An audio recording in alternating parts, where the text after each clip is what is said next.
Welcome to Sweet Life Beat Life. We hope this video helps. You start by killing power at the switch and breaker and confirming the lamp is cool, safety first. Once done, set a stable ladder and put on gloves to protect fingers and the bulb. Make sure you have a replacement G9 bulb ready, a soft cloth, and a flashlight for visibility. You'll remove the diffuser or cover now, depending on the fixture, press tabs, twist retaining rings, or unscrew small screws. Do it deliberately so you don't snap glass. You'll next remove the old G9 bulb by gripping it with a cloth or gloves to avoid oils. Either pull straight out or use a tiny rocking motion if it's snug. Once free, inspect the 2-pin connector and socket for bent pins or corrosion.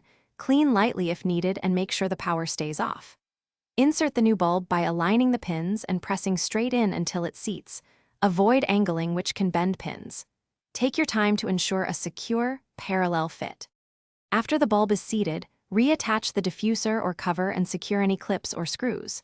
Once everything is back in place, restore power at the breaker and switch and test the lamp for steady light. Make sure it doesn't flicker and that heat remains normal.